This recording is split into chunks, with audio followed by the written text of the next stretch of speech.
1939 жылдың қарашасы. Еуропада екінші дүниежүзілік соғыс басталғанына 2 ай болды. Гитлер мен Сталин шабуыл жасамау туралы келісімге қол қойып, Шығыс Еуропаны ықпал ету аймақтарына бөліп алды. Бірақ бұл келісімді барлық елдер қабылдауға дайын болмады. Солтүстікте Кеңес одағымен соғысқа Финляндия бірнеше жыл бойы дайындалып келді. Ленинградтан 30 шақырым жерде финдер қуатты бекініс аумағын Маннергейм сызығын тұрғызды. Бұл қорғанысты сыбыстарға қарағанда басып алу мүмкін емес еді. 39 жылдың 30 қарашасында Қызыл армияға фин бекіністеріне шабуыл жасауға бұйрық берілді. Бұл үш қорғаныс шебі болатын, ал оны әсіресе қысқы жағдайда еңсеру өте қиын еді. Қысқы соғыс басталғаннан 2 апта өткен соң КСРО Ұлттар Лигасынан шығарылды. Соғысты бастау күнәш үшін бар жауапкершілік Кеңес одағының басшылығына жүктелді. Бірақ шын мәнінде дәл солай болды ма? Финляндия ұлы Финляндия туралы авантюристік ұлттық идеяны жүзеге асыру үмітін үзген жоқ. Қызыл армия Шығыс Еуропадағы ең берік қорғаныс шебін қалай басып алуға қол жеткізді? Неліктен батыс державалары КСРО-ға шабуыл жасауды жоспарлады? Және Финляндия қысқы соғыстағы жеңіліс үшін қалай кек алды?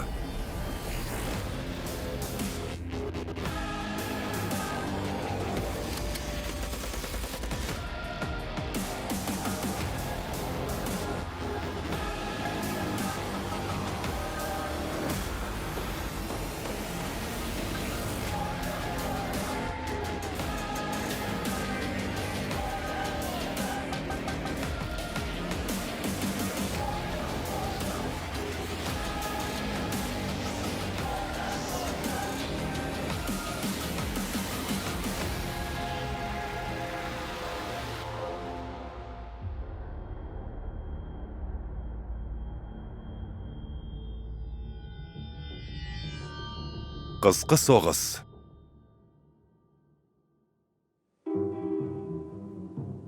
Мың 1939 жылғы 26 қарашада күндізгі сағат 4-те Кеңес фин шекарасына жақын Майнила ауылының маңында диверсия жасалды.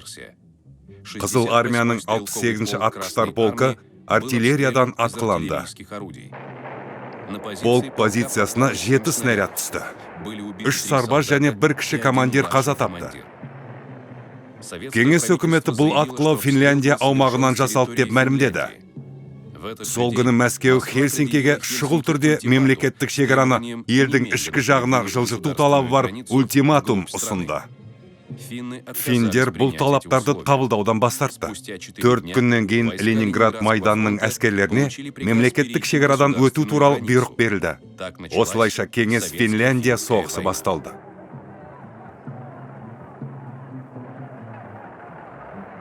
КСРО басшылығы ұзақ уақыт бойы Маниладағы оқиғаға қатысты егжей-тегжейлерді мұқият жасырып келді. Фин үкіметі соғыстың басынан ақ бұл оқиғаны Кеңес одағының Финляндияға қарсы әскери агрессия үшін қолданған араңдатушылығы деп мәлімдеді. Тек Сталиннің қайтыс болғаннан кейін Хрущев жылымығы кезінде бұл оқиғаға қатысты кеңестік командирлерде нақты дәлелдер болмағаны белгілі болды. Сол кезде оқиғаның бірнеше нұсқасы пайда болды. Солардың біріне сәйкес, кеңес шекарашыларына оқ жаудырған НКВД-ның құпия бөлімшесі болған. Ал екінші нұсқа бойынша сол күні ешқандай атыста қаза тапқандар да болмаған. Бүгінде тарихшылар бұл оқиғада шын мәнінде не болғанын талқылауды жалғастырып келеді. Алайда әлде көптеген сұрақтар ашық күйінде қалып отыр. Белгілісі фин тарихнамасы бұл соғысты қорғаныс соғысы деп санайды. Яғни біздің Финляндияға шабуыл жасағанымызды және бұл әрекетті агрессия деп бағалайды. Екінші жағынан бұл мәселеге зерттеулер жүргізген өз тарихшыларымыздың ұстанымдары да бар. Біз Финляндияның біздің қарсыластарымыздың жағына бейімделіп бара жатқанын түсіндік. Финляндиян сондай үшінші мемлекеттер мен офицердің өзін Кеңес одағына Ленинград жақын орналасқандықтан шабуыл жасау үшін пайдалануы мүмкін екенін түсіндік. Кеңес фин соғыс тақырыбын қарастырған кезде біздің елімізде көбінесе тек агрессор тұрғысынан қарастырады. Әрі бұл көзқарас айтарлықтай басым. Бұл соғыстың құрбандары, яғни шабуылдың зардап шеккен жағы ретінде үнемі Финляндия көрсетіледі. Алайша шын мәнінде Европаның басқа да кейбір елдер сияқты Финляндияда Кеңес одағына деген өшпенділікті басынан өткере отырып, авантюралық ұлтшыл идея ұлы Финляндияны жүзеге асыруға үміт артты. Бір ғасырдан астам уақыт бойы ұлы Финляндия князьдігі Ресей империясының құрамында болды. Бұл провинция кең құқықтарға ие болған. Мұнда ұлттық парламент, сейм жұмыс істеді. Финдер әскери борыштан босатылып, ана тілінде білім алу құқығына ие болды. 1917 жылдың желтоқсанында Петроградтағы қазан төңкерісінен көп ұзамай, фин сеймі Финляндияның тәуелсіздігі туралы декларация қабылдады. Ленин басқаратын кеңес өкіметі бұл құжатты ратификациялады. Осылайша тәуелсіз фин мемлекетінің тарихы басталды.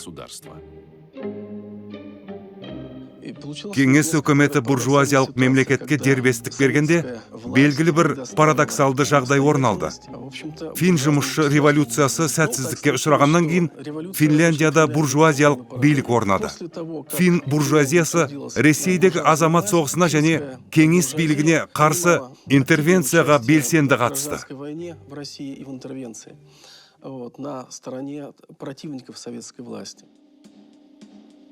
20 ғасырдың 20 жылдардың басында Финляндияның негізгі саяси тұлғасы Ресей императорлық армиясының бұрынғы генералы Карлов Густав Маннергейм болды.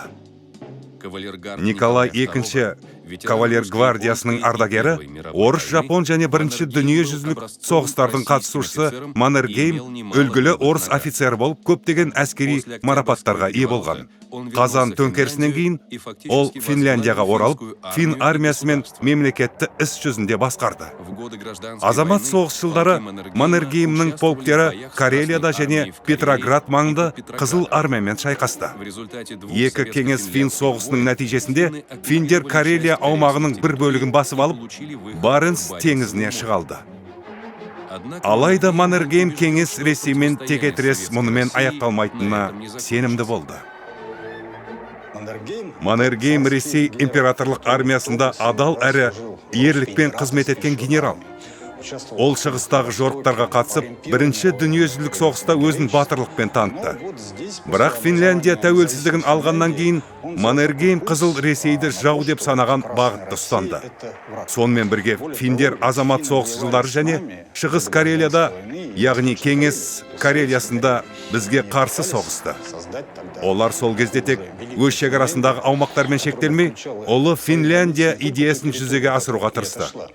Бұл мемлекетке Карелия мойнағы Ленинградтан бар болғаны 32 шақырым жерде орналасқан аумақтар және Шығыс Карелия қосылуы тиіс болатын. Сол кезде финдердің шабуылын қайтарғанымыз түсінікті, бірақ Финляндия өз тәуелсіздігін құруды жалғастыра берді.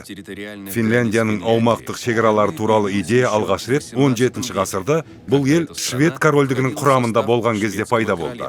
Сол уақытта Ресеймен ең тиімді шекара ретінде үш мойнақ шекарасы ұсынылған. Ол Фин шығанағы, Ладога және Онега көлдерімен Ақ теңіз арасындағы құрлықтың ең тар бөліктерінен өтуі тиіс еді. Бұл жоспар құрлықтағы шекараны барынша қысқартып, қорғанысты айтарлықтай жеңілдететін. Финдер бұл жоспарды тек Ресей Карелиясын басып алған жағдайда ғана жүзеге асыра алатын еді. 20 ғасырдың бірінші жартысында ұлы Финляндия идеясы фин ұлтшылдарының арасында ерекше танымал болды. Ең радикалды саясаткерлер Қызыл Ресейден тек Карелияны ғана емес, сонымен бірге солтүстіктегі фин-угор халықтары өмір сүрген аумақтарды да тартып алуды ұсынды. Финляндияда сол кезеңде, мысалы Финляндия академиялық қоғамы сияқты ұйымдар әрекет етті. Олар Финляндияның тарихи шекараларын қалпына келтіруді мақсат етті. Бұл шекараларға Кеңес одағының аумағына орналасқан угро-фин халықтары мекендеген жерлерде кіретін еді. Яғни бүкіл Карелия Финляндия құрамына кіру керек болатын. Оған қоса Мурманск облысы Архангельскке дейін. Осындай идеялар сол кезеңдегі фин элитасының көптеген өкілдерінен қолдау тапты. Финляндияда Кеңес одағының бір күні құлайтынына және Финляндияның сол кезде үлкен мемлекетке айналатынына сенімді болды. Ұлы Финляндия идеясы Финляндия аумағын тек Ресейдің немесе Кеңес одағының есебінен ғана емес, ең алдымен көршілес елдердің Норвегияның солтүстік бөлігі, Швецияның бір бөлігі және Эстонияның толық аумағы есебінен кеңейтуді көздеді. Бұл идея фин армиясының офицерлері мен генералдарының Маннергеймнің басшылығымен қызу қиялдарын баурап алды. 1931 жылы Карл Маннергейм Финляндияның қорғаныс кеңесін басқарды. Ол үкіметті Кеңес одағымен соғыс болмай қоймайтынына сендіріп, Карелия мойнағындағы бекіністерді жаңарту үшін қаражат бөлгізді. Бұл бекіністер кейін Маннергейм желісі деп аталды. Бірақ бұл үшін уақыт қажет болды. 1932 жылғы 21 қаңтарда КСРО мен Финляндия өзара шабуыл жасаспау туралы келісімге қол қойды. Екі жақта бейтараптықты сақтауға және бар мемлекеттік шекараларға қол сұқпауға міндеттелді. Алайда екі тарап бір-біріне сенімсіздік танытты. Финляндия Қызыл Ресейге сенімсіздікпен қараса, біз Финляндияға сенбеген едік. Себебі Финляндия бастапқыда бізге қарсы жаулық пиғылдағы бұрында Атланта елдерімен кейін Германиямен байланыс орнатты. 1930 жылдардың ортасында Финляндия нацистік Германиямен тығыз байланыс орнатты. Бұл елдер белсенді сауда жүргізді. Финдер Германияға негізінен ағаш, никель және мыс жеткізсе, өз кезегінде неміс қаруын сатып алды. Финляндия аумағында неміс барлаушылар жұмыс істеді. Олар Балтық флотына, Ленинград әскери округіне және кеңес өнеркәсібіне қатысты мәліметтер жинады. 39 жылға қарай неміс мамандарының көмегімен Финляндияда әскери аэродромдар желісі салынды. Бұл аэродромдар фин әскери әуе күштерінде бар ұшақтардан 10 есе көп ұшақты қабылдай алатын еді. Гитлер билікке келген кезде фин элитасының көптеген өкілдері Германияға жақындай бастады. Германиямен тығыз байланыстар орнап, қару-жарақ сатып алынды. Алайда сол уақытта Финляндия қару-жарақты көптеген елдерден, соның ішінде Ұлыбритания, Швеция және Германиядан да сатып алатын еді. Неміс эмиссарлары Финляндияға жиі келіп тұрды. Және Кеңес одағына жаулықпен қарайтын. Біз де сол кезде Финляндияның өз бетінше болмаса да, өз аумағын басқа дұшпан күштерге ұсыну арқылы бізге қарсы әрекет жасау мүмкін деп қауіптендік. 1939 жылғы 23 тамызда Мәскеуде Кеңес Герман шабуыл жасаспау туралы келісіміне қол қойылды. Пакеттің құпия хаттамасында КСРО мен Германия соғыс болған жағдайда Шығыс Европадағы мүдделер аймағын бөлуге келісті. Балтық елдерінің басым бөлігі және Финляндия Кеңес одағының ықпал ету аймағына енді. Бір аптадан кейін 39 жылдың 1 қыркүйегінде немістер Польшаға басып кірді. Екінші дүниежүзілік соғыс басталды. Польша өкіметі қашып кеткенде, Қызыл армия вермахтқа қарсы шығып, Польшаның шығыс аймақтарын басып алды. 2 апта өткен соң, Мәскеу Балтық республикалармен одақ құру туралы келіссөздер бастады. Латвия мен Эстонияға кеңестік әскердің шектеулі контингенті енгізілді. Финляндия болса КСРО мен одақтық келісімге қол қоюдан бас тартты. Және Германиямен соғыс болған жағдайда кеңестік шекаралардың қауіпсіздігіне ешқандай кепілдік бере алмады. Осы уақытта Карел мойнағындағы кеңес фин шекарасы Ленинградтан небары 32 шақырым жерде өтті. Ленинград кеңес өнеркәсібінің ең ірі орталығы және елдегі екінші үлкен қала. Ленинград дегеніміз не? Бұл біздің машина жасау өнеркәсібіміздің орталығы. Ол кезде өндірілген әскери өнімнің 1/4 осы жерде жасалды. Бұл танкілер әйгілі КВ танкілері, қозғалтқыштар, аспаптар және ақырында атыс қаруы. Бұл қала революцияның символы болғандықтан ба, оны жоғалту барлық кеңес халқының моральдік жағдайына қатты соққы болатын еді. Ал бұл кезде екінші дүниежүзілік соғыс жүріп жатқан еді. Біз кеңес Герман келісімінің бар екеніне қарамастан ертеме кешпе осы агрессияға төтеп беруіміз керектігін түсіндік. Батыста Германия өзінің одақтасы болса, Финляндияда Германияның одақтасы болуы мүмкін деген болжам біздің баштапта жасалды.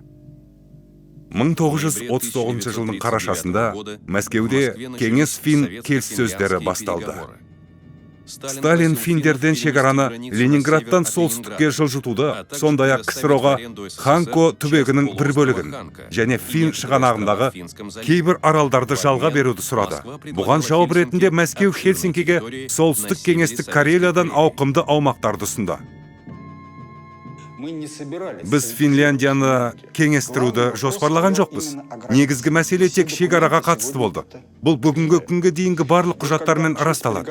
Келіссөздер басталғанда Мәскеуде оларды Финляндия елшісі Пиасикиви және біздің тарапымыздан Сталин жүргізді.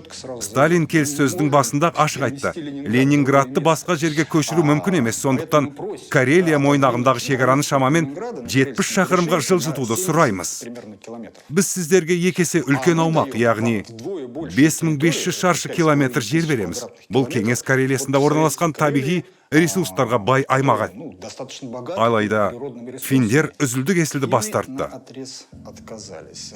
Сол кезде Финляндияға үшінші тараптар тарапынан үлкен қысым жасалды. ақш пен Францияның билеуші топтары келіссөздерді үзді. Өйткені Европа елдері кеңес одағын соғысқа тартуға мүдделі болды. Осы себепті фин тарапы барлық келіссөздер кезеңінде қасарысып отырды. Ақырында кеңес одағы жағдайды күшпен шешуге мәжбүр болды. Өйткені басқа таңдау болмады.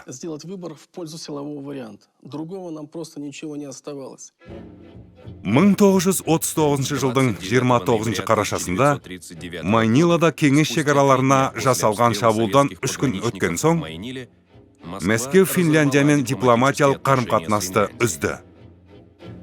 Келесі күні 30 қарашада таңғы сағат 8-де жалпы саны 425 мың адамнан тұратын кеңес әскерлеріне фин шекарасынан өтуге бұйрық берілді. Шабуылға 1500 танк пен шамамен 1200 ұшақ жұмылдырылды. Қызыл армияны солтүстік және Балтық флоттарының 200 кемесі қолдады. Кеңес күштерінің жартысына жуығы Карелия мойнағында шоғырланған еді. Олар Маннергейм желісін шабуылдап басып алуы тиіс болды. Менің ойымша, кеңестік әскери саяси басшылық бірнеше қателіктер мен есепсіз әрекеттер жасады. Біріншіден, әскери науқанның мерзімі мүмкіндігінше қысқа деп жоспарланды. Ең көбі 3 апта. Екіншіден, бұл біздің барлау қызметінің жіберген қателігі. Біз Маннергейм желісінің қандай қорғаныс құрылымы екенін жергілікті түрде зерттеген жоқпыз. Үшіншіден, Финляндияның қару-жарағы туралы сенімді деректер болмады. Мен мұнда ең алдымен атыс қаруын айтып отырмын. Ол соғыста өте маңызды рөл атқарады. Финдер кеңес шекарасына шамамен 300 мың адамнан тұратын әскерін шоғырландырды. Олар Қызыл армиядан әскери техникамен қамтамасыз етуде айтарлықтай төмен болды, және бар болғаны 26 танк пен 114 ұшаққа ие еді. Финдер қысқы жағдайларда сәтті әрекет етті. Біріншіден, оларда арнайы дайындалған бөлімшелер, шаңғы отрядтар болды. Екіншіден, оларда ағаштарға орналастырылған көптеген мергендер мен артиллериялық бақылау бекеттер бар еді. Финдер дәл орманды батпақты жерлерге арналған қару-жарақпен жабдықталған. Ол уақытта Финляндия өз армиясын жақсы қаруландырған еді. Негізінде Финляндияда әр ер адам бұл қаруланған, тамақтанған, киінген, аяқ киімі бар, үздіксіз әскери дайындықтан өткен жауынгер болды. Фин армиясы тек әртүрлі үлгідегі винтовкалармен ғана емес, сондай-ақ өз өндірісіндегі автоматтармен қаруланған болатын. Близктегі ұрыстарда осындай атыс қаруымен қаруланған жауынгер артықшылыққа ие болды. Ал бізде сол кезеңде автоматты қару-жараққа тапанша, пулемет сияқты скептикалық көзқарас болды. болашақ соғыста жауынгер қарсыласын қашықтықтан жояды деп есептелген. Және бұл жерде әрине автомат емес, винтовка маңыздырақ саналған. Бірақ практика мүлдем басқа жағдайды көрсетті. Финдердің негізгі қорғаныс шебі Маннергейм сызығы. Бұл француздардың Мажино сызығы үлгісі бойынша салынған күрделі фортификациялық құрылыс еді. Маннергейм сызығы 135 шақырымға созылып, тереңдігі 95 шақырымды құрады. Оның қапталдары Фин шығанағы мен Ладога көліне тіреліп жатты. Бұл сызық 3 қорғаныс белдігінен тұрды. Мұнда 2000-нан астам атыс бекіністер болды. Олар тірек пункттеріне және қарсылық тораптарына біріктірілді. Барлық бекіністер окоптар жер асты өткелдер жүйесі арқылы жалғанған. Азық-түлік пен қару-жарақпен қамтамасыз етілген. Ұзақ уақыт бойы дербес шайқас жүргізуге қажетті жағдай жасалған. Бірақ осы бекіністерге жету де оңай болған жоқ. Олар танкке қарсы тосқауылдар және қалың қар астына шашылған көптеген миналы алқаптармен қорғалған. Финдер жергілікті ландшафттың ерекшеліктерін шебер пайдаланды. Ол жақта тастар, ормандар, көлдер көп. Көлдердің арасындағы өткелдерде олар темір бетон бекіністерін, тұтас окоп желілерін және тіпті тастардан ойып жасалған немесе брондалған темір бетон қалқандар орнатқан.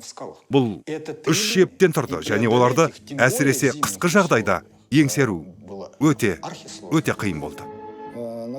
Әрбір шаршы шақырымда шамамен 500 метрлік орман тосқауылдары, 500 метрлік сымнан жасалған қоршаулар, 100 мина орналастырылған болатын. Сонымен қатар миналар көбінесе жол бойларына қойылған. Ал саперлардың арнайы мина іздейтін құрылғылар болмаған. Ал бар құрылғыларды қолдану мүмкін емес еді. Себебі сапер құрылғысының тереңдігі 1 метр ғана болды. Мұндай жағдайда минаны табу мүмкін емес. Сондықтан саперлер өз винтовкаларындағы шамполдарды алып, шамполдар мен миналарды табуға мәжбүр болған. Желтоқсан айының басында кеңес әскерлер тосқауылдар аймағын еңсеріп, Маннергейм сызығының негізгі белдеуіне жетті. Бірақ оны бірден басып алу мүмкін болмады. Қызыл әскерге қарқынды пулемет және артиллериялық оқ жауды. 2 аптадан астам уақыт бойы кеңес сарбаздары финдердің дот бекіністеріне жақындауға тырысты. Қаза болғандардың саны мыңдағанға жетті. Маннергейм сызығын басып алу үшін тағы не қажет еді? Бұл әрине авиация немесе артиллерия. Артиллерияға келетін болсақ, 45-76 мм калибрлі зеңбіректер бұл жерде жай ғана дәрменсіз болды. Авиацияның нысанын жою үшін оған нысананы анықтау қажет, яғни ол нысананы көру керек. Ал финдер белгілі болғандай өздерінің доттарын өте жақсы жасыра білген. Сондықтан нысананы табу, былай тұрсын оны жою мүлдем қиын болды. Біз тек бір ғана фактіні көреміз. Маннергейм сызығына 267 мыңнан астам бомба тасталған. Осы көлемнің ішінен тек 2-3 ғана бомба доттарға дәл тиген. 17 желтоқсанда Маннергейм сызығындағы Хатинен бекініс аймағын бұзу кезінде кеңес басшылығы алғаш рет жаңа ауыр КВ танкін ұрысқа енгізді. 43 тонналық бұл брондалған техника финдердің танкке қарсы қаруларының соққысын төтеп бере алды. Алайда оның 76 мм зеңбірегі финдердің доттарын жою үшін тым әлсіз болды.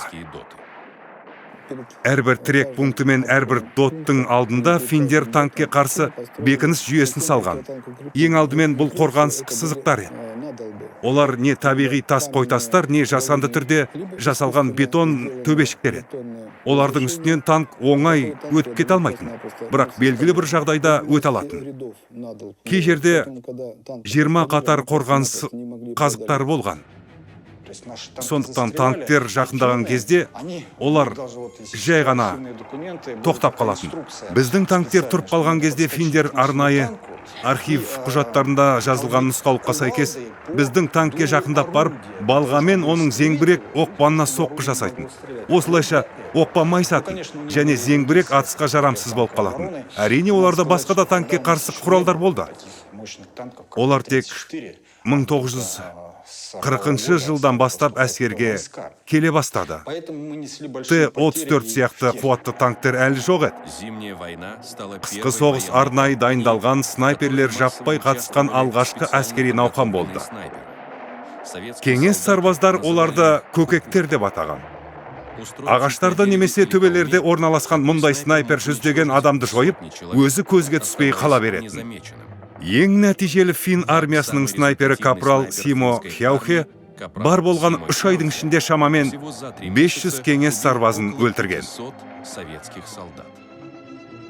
Маннергейм сызығын шабуылдауды қолдап, фин күштерін Карель мойнағынан тарту үшін Қызыл армия Карелияда шабуылды бастады. Алайда мұнда да Қызыл армия финдердің қорғанысын бұза алмады.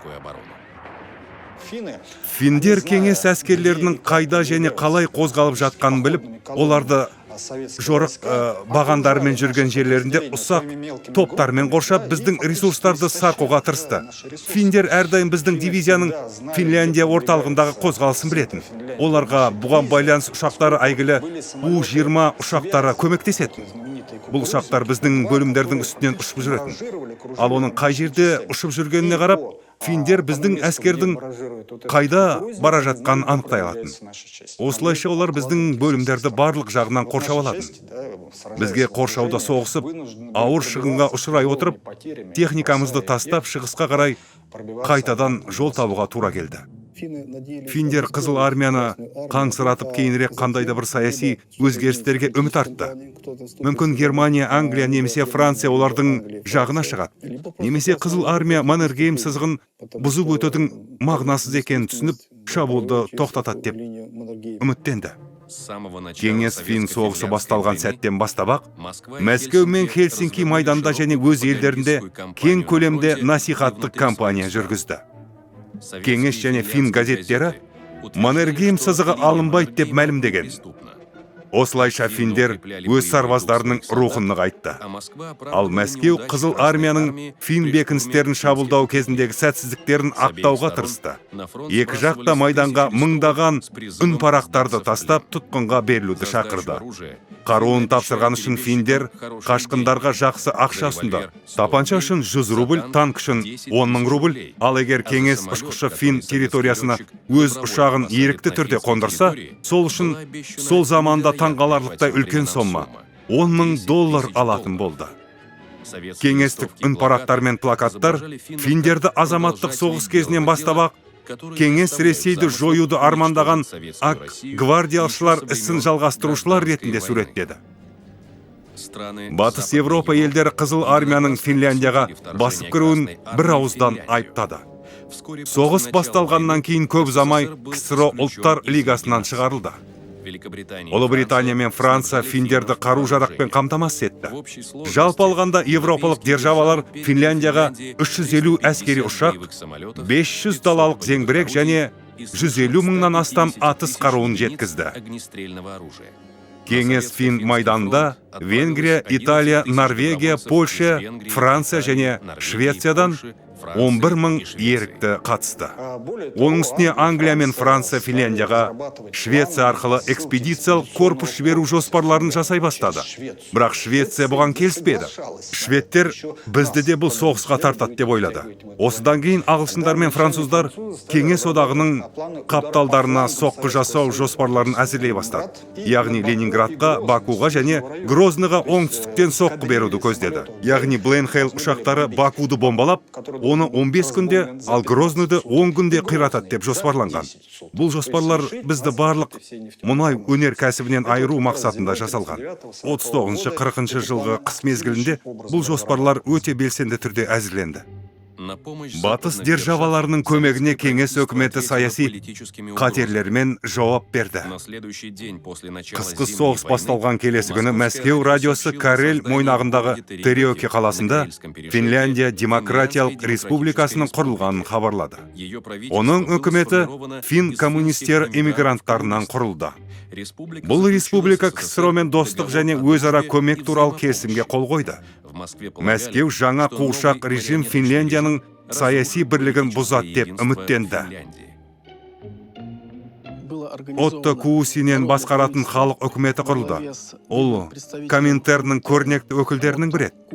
Фин халық армиясының бірінші корпусының құрылғанын жариялады. Алайда іс жүзінде Фин халқы бұл халық үкіметін қолдамады. Нәтижесінде кеңес басшылығы Финляндияның бұрынғы буржуазиялық үкіметін мойындауға мәжбүр болды.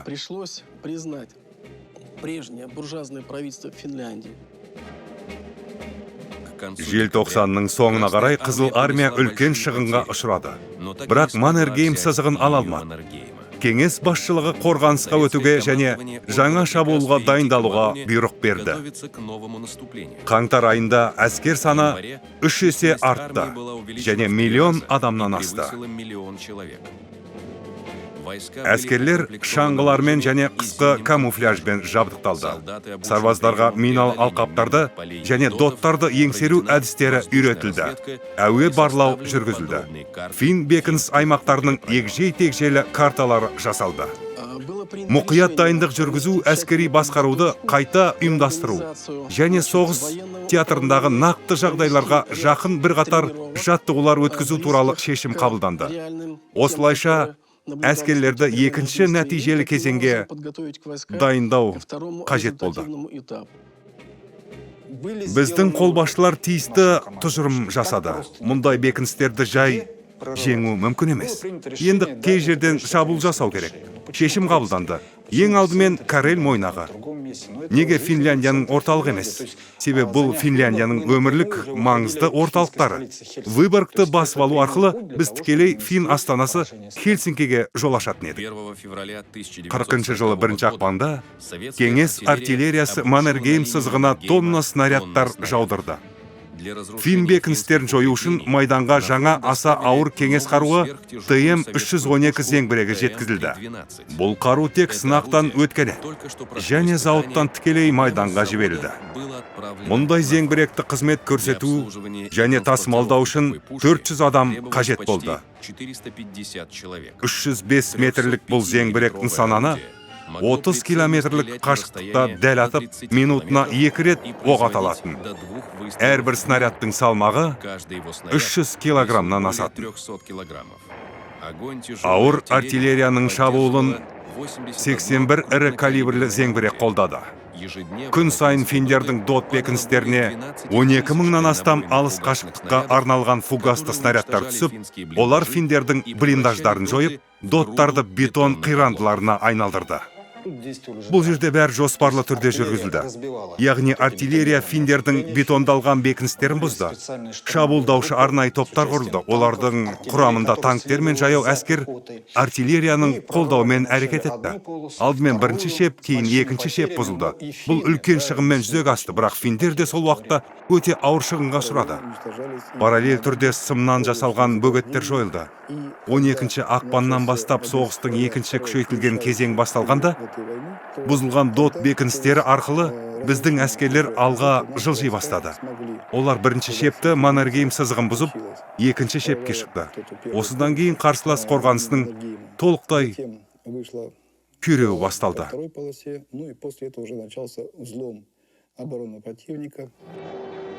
22 ақпанға қарай Қызыл армия финдердің негізгі қорғаныс шептерін бұзды. Кеңес әскерлерінің шабуылдарын Балтық флотының кемелері қолдады. Фин шығанағының жағалауындағы аралдарға теңіз десанты түсірілді. Наурыз айының басында Қызыл армия бөлімдері мұз арқылы Выборг шығанағынан өтіп, Хельсинкиге баратын тас жолды кесіп тастады. Және Выборгты 300-де қоршауға алды. 12 наурызда қала алынды. Біздің әскерлер үшін Хельсинкиге, яғни Астанаға жол ашылды. Онда ерекше бекіністер енді болмады. Бұл біріншіден. Екіншіден, Фин армиясының негізгі күштері мұнда, Карель мойнағында шоғырланған еді. Сондықтан финдер ұзақ мерзімді қарсылыққа сенім арта алмайтын еді. 1940 жылы 2 наурызда Франция премьер-министрі Эдуард Даладье француз үкіметі финдерге көмек ретінде 50 мың сарбаз және 100 бомбалаушы ұшақ жіберуді жоспарлап отырғанын мәлімдеді. Бірнеше күн өткеннен кейін бұл жоспарды Ұлыбритания қолдады. Бұл мәселе бойынша түпкілікті кеңес 12 наурызға белгіленді. Кеңес әскери саяси басшылығы әрине Европаның ғана емес, сонымен қатар Америка құрама штаттарының да бұл соғысқа шын мәнінде араласу мүмкін екенін ойлап, алаңдады. Сондықтан біздің дипломатияның әрекетін жеделдетіп, бейбіт келісімге қол жеткізу қажет болды. Себебі кідіріс, егер өлімге әкелмесе де, Кеңес одағын екінші дүниежүзілік соғысқа тартудың үлкен қауіп-қатеріне толы еді. 1940 жылы 7 наурызда Қызыл армия Выборгтың түбінде тұрған кезде Мәскеуге келіссөздер жүргізу үшін фин дипломаттарының делегациясы келді. 5 күннен кейін 12 наурызда КСРО мен Финляндия бейбіт келісімге қол қойды. Келісімнен кейінгі күні майдандағы барлық әскери әрекеттер тоқтатылды. Бейбіт келісімнің шарттарына сәйкес, Финляндия КСРО-ға қарсы коалицияларға қатыспауға міндеттелді және өз территориясының 10-шы бөлігін Кеңес одағына берді.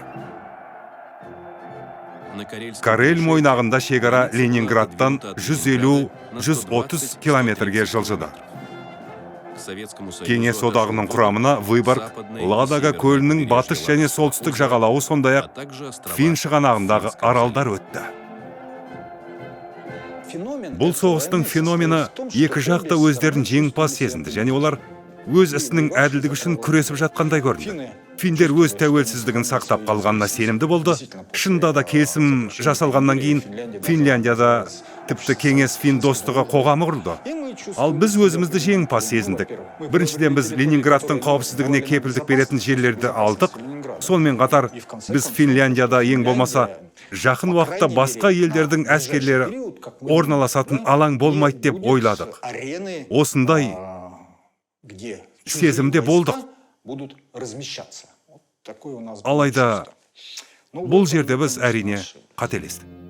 1940 жылдың тамыз айында қысқы соғыс аяқталғаннан кейін небәрі жарты жыл өткен соң, фин үкіметі немістерге Финляндия аумағын пайдаланып, вермахт бөлімшелерін Норвегияға көшіруге рұқсат берді. 1941 жылдың басында фин әскери қолбасшылығы Германияның Кеңес одағына шабуылдау жоспарын мақұлдады және Карелия мен Ленинградқа шабуыл жасауға қатысуға міндеттенді. 41 жылдың 22 маусымында Гитлершіл әскерлер Кеңес одағына шабуыл жасаған күні фин аэродромынан неміс бомбалаушылары ұшып шықты. 26 маусымда фин әскері шекарадан өтіп, Қызыл армияға қарсы әскери қимылдарды бастады. Бұл соғыста Маннергейм, Финляндия 40 жылы жоғалтқан аумақтарды қайтаруға үміттенді. Финляндия Кеңес одағына шабуыл жасаған кезде, ол кеңестік Карелияның кек аумақтарын басып алды. Петрозаводск пен Медвежьегорск қалаларын басып алды. Сондай-ақ Ленинградтан Мурманскке дейін созылатын темір жолды үзіп тастады. Шын мәнінде финдер кейін Ленинград қоршауына қатысқан. Бұл Финляндияның Ленинград қоршауындағы нақты қатысуы болды. Ал Ленинград құрбандар үшін жауапкершілік Финляндияның мойнында, Маннергеймнің мойнында. 1941 жылдың 11 қыркүйегінде Германия елшісімен Хельсинкиде өткен әңгімесінде Финляндия президенті Рюти былай деді: егер Петербург ірі қала ретінде енді болмаса, онда Нева Карел мойнағындағы ең жақсы шекара болатын еді. Ленинград ірі қала ретінде жойылу керек деп мәлімдеді. Фин басшылығы 41 жылдың күзіне қарай қаланың құлауын күтті, бірақ Ленинград қарсы тұрды. Сол кезде фин және герман бөлімшелері Ленинградты Кеңес одағының қалған бөлігімен байланыстыратын барлық жолдарды жауып тастады. Фин флоты қаланың теңіз арқылы қоршауына қатысты. Қоршаудан 900 күнде аштық, аурулар және бомбалаулар салдарынан Ленинградта миллионнан астам бейбіт тұрғын қайтыс болды. Фин армиясы бұл әскери қылмыстарға тікелей қатысты. Оккупацияланған аумақтарда финдердің не істегенін растайтын жергілікті фактілер бар. Олардың бәрі белгілі және халықаралық қауымдастықпен мойындалған. Швейцарияның Қызыл кресті кеңестік Карелия аумағында бейбіт тұрғындарды қамтыған 14 концлагер ұйымдастырылғанын жазды. Сонымен қатар, финдер біздің шамамен 60 мың жауынгерімізді тұтқындады. Олардың шамамен 3/3 тұтқында қайтыс болды. Шын мәнінде Германиядағы жағдаймен ұқсас. біздің тұтқындарға жасалған қатыгездік пен азаптау фактілері тіркелді. Бұл туралы тек төтенше мемлекеттік комиссия актілері ғана емес, сонымен қатар біздің әскери есептерімізде куәландырады. Ал оларда жалған мәліметтер болмаған анық. Бұл құпия есептер 44 жылы Карель мойнағы азат етілген кезде табылды. Сонда бір өртелген үйдің жертөлесі таспен бекітілгені анықталды. Ішінде бірнеше ондаған жауынгеріміз тұншығып қайтыс болған. Финдер олар жай ғана таспен бекітіп өлтірген. Олар бұл соғысты жалғастырушы соғыс азаттық соғыс деп атайды. Бірақ шындығында 44 жылдары бұл жаулап алушылық саясат пен ұлы Финляндияны құруға ұмтылыс болды. 44 жылдың жазында Ленинград және Карель майдандарының әскерлері Балтық флотының қолдауымен Выборг пен Петрозаводскқа шабуыл бастады. Бұл операция 39 жылғы қысқы науқанға мүлдем ұқсамады. Қызыл армия сол кезде әлемдегі ең қуатты әскер вермахтпен күресте мол тәжірибе жинаған еді. Кеңес сарбаздары заманауи қару-жарақпен жабдықталды. Олардың қатарында ИС-2 ауыр танктер мен аса қуатты артиллериялық қондырғылар болды. Финдердің қорғанысы бір аптаға жетпей талқандалды. 20 маусымда Қызыл армия Выборгты басып алды. Тамыз айына қарай Карелияның көп бөлігі және Петрозаводск қаласы азат етілді. Кеңес десантшылары Фин шығанағындағы аралдарға түсіп, Финляндияны теңіз жағынан 300-де қоршауға алды. 25 тамызда финдер Мәскеуден бітім сұрады. Бітім келісімге 19 қыркүйекте қол қойылды. Финляндия Германиямен барлық байланыстарды тоқтатуға және 40 жылғы шекараларға оралуға міндеттелді. Бір жылдан кейін 1945 жылдың қарашасында Хельсинкиде 8 фин әскери қылмыскеріне қарсы сот процесі басталды. Финляндияның жоғары саяси басшылығындағы соттан жалғыз құтылған адам Карл Маннергейм болды. Ол 1946 жылға дейін ел президенті қызметін атқарды. Айта кету керек, Маннергеймнің есімін әскери қылмыскерлер тізімінен Сталиннің жеке өзі сызып тастады деген деректер бар. Бұл әлі расталмаған, бірақ жиі айтылатын мәлімдердің бірі. Неліктен? Сол кезде бізге күшті қолбасшы беделді тұлға қажет болды. Ол біздің шарттарды орындап, Финляндияның тағы да басқа бір блокқа қосылуына жол бермеу керек еді. Шын мәнінде дәл солай болды. Мұнда біздің дипломатиямыз бен басшылығымыздың еңбегі ерекше. Соғыстан кейін Финляндия бейтарап мемлекетке айналды, және осы күнге дейін бейтарап ел болып қалуда. Бейбіт келісім шарттарына сәйкес Финляндия Кеңес одағына $300 миллион көлемінде репарация төлеуге міндеттелді. 1945 жылы бұл төлемдер елдің барлық мемлекеттік шығындарының 5-тен 1 бөлігін құрады. Келесі 8 жыл ішінде финдер Мәскеуге азаматтық флоттарының 3-тен 2-сін мыңдаған тонна шикізат, қағаз, мыс кабель және басқа да тауарларды жеткізді. Финдердің соңғы репарациялық эшелоны Кеңес одағының шекарасынан 1952 жылдан қыркүйегінде өтті. Финляндия 2-ші дүниежүзілік соғыс қорытындысы бойынша Кеңес одағына барлық репарацияларын толық төлеген Европадағы жалғыз ел болды.